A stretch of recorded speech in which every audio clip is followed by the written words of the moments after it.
A 15-year-old bludgeons a 22-month-old to death, but is later released on parole, only for him to murder both his parents. What drives someone at a young age to commit such heinous crimes? The story starts with John Laurence Miller. He was born in 1942 to parents Harold and Leila Miller of Long Beach, California.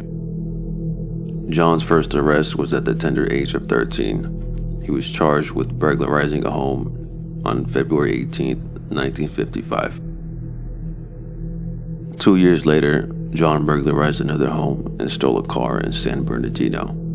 After burglarizing the second home, he was convicted of auto theft and sent to a reform school named Fred C. Nell's School for Boys in Whittier at age 15. His parents paid a visit to the school on November 11, 1957. When he received a 10-hour weekend pass, John's parents decided to take him home for Sunday dinner. Unfortunately, during his 10-hour pass, John managed to slip away from his parents and disappeared. After fleeing from his parents' house, John made his way to the house of a family friend named Stafford Thurman in Rolling Hills Estates.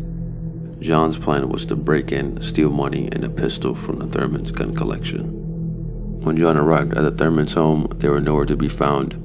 What John did find was a 22-month-old neighbor girl named Laura Helen Wetzel. She was playing in the front yard. Upon laying eyes on her, John made the decision to commit murder.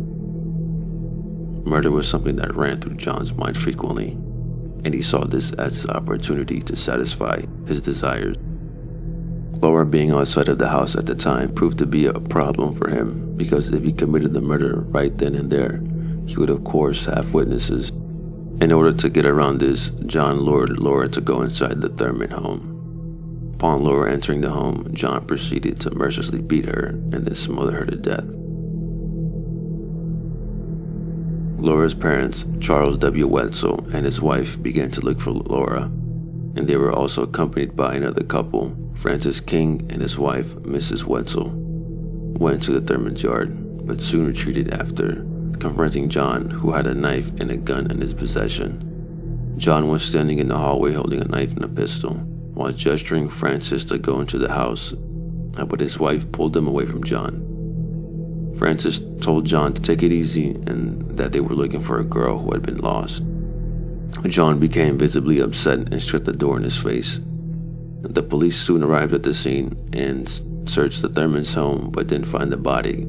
It was only when another neighbor, Carolyn West, looked into the children's bedroom that she discovered Laura under a pile of blankets. During the search for Laura, John had escaped on a stolen bicycle and rode to Redondo Beach, where he took a car and began driving north. Police in Salinas were alerted of the stolen car that John had after he drove away from a gas station without paying for gas.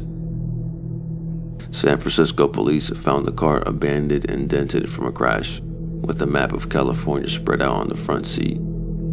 John stole another car and drove to San Mateo and robbed a market of $77. Later, John had the fortunate luck to see a new Plymouth with the keys in the ignition and stole that vehicle as well. After he hit the road going to Eureka, California, Crater Lake, and Klamath Falls, Oregon. In Klamath Falls, John picked up a hitchhiker named Lloyd Defani.